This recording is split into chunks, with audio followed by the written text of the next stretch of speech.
Alors c'était important et c'est un thème qui m'est très cher. Et la première visite que j'ai faite en devenant présidente de l'Assemblée nationale en juin 2022, c'était justement à la Maison des femmes de Rada Hatem en Seine-Saint-Denis. Je pense que c'est très important, c'est le combat de la décennie, voire du siècle, celui des violences intrafamiliales. On voit à quel point ces violences peuvent détruire des femmes, détruire des familles. Et je crois qu'il faut absolument encourager la mobilisation de tous. Et on voit ici, à travers la table ronde que nous avons eue, que chacun se mobilise et que la coordination de tous ces acteurs fait qu'on peut avoir des résultats. Donc je voulais vraiment avoir ces échanges parce qu'on sait qu'à La Réunion, c'est un sujet, un phénomène qui est d'ampleur et qui préoccupe tous les élus, tous les acteurs, tous les Réunionnais. Et donc il était important pour moi, pour nous, d'avoir ce premier échange consacré à ce sujet. Avec des aides mises en place qui fonctionnent ? Avec des aides mises en place qui fonctionnent, qui ont été votées, comme je le disais, à l'unanimité au Parlement, à l'Assemblée nationale. Et c'est très important parce que c'est des combats qui sont apolitiques, qui nous réunissent. Et il y en a de nombreux et celui-ci en fait partie. Et donc des aides qui fonctionnent parce qu'elles interviennent très rapidement, sans finalement beaucoup de formalités, de pièces justificatives, etc.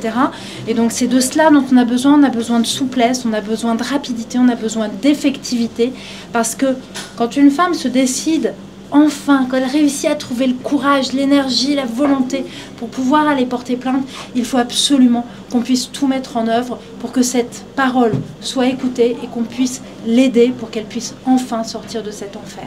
Et aujourd'hui, quelle est la priorité de l'État sur cette thématique? Alors vous savez, c'est la grande cause du quinquennat du président de la République qu'il a renouvelé à l'occasion de son deuxième mandat. Donc c'est une action prioritaire. Ce sont de nombreux textes de loi qui ont été votés, des budgets qui ont été votés sur le bracelet anti-rapprochement, sur l'ordonnance de protection, sur le téléphone grave danger, sur des lieux d'accueil, le déploiement des maisons des femmes, nous en souhaitons une par département. C'est aussi évidemment l'accent mis sur la formation des écoutants, le recueil de la plainte, des intervenants sociaux qui sont dans les commissariats, la formation de nos policiers, la formation de nos gendarmes, la création de pôles spécialisés dans chacune de nos juridictions.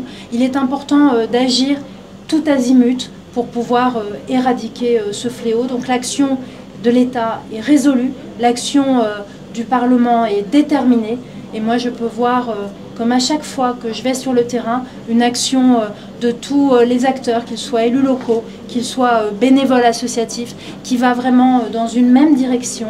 Et je crois que c'est vraiment la clé du succès. Et l'ordonnance de protection sous 24 heures, ce serait à partir de quand alors? Quand on sait qu'aujourd'hui, ça prend un peu de temps. Alors, vous savez, aujourd'hui, ça prend un peu de temps, mais on a déjà voté un texte qui réduisait les délais à 6 jours. Ce qui était déjà, moi je me souviens quand nous l'avons voté, exceptionnel. Et on nous disait que ça serait très difficile de tenir ces délais de 6 jours.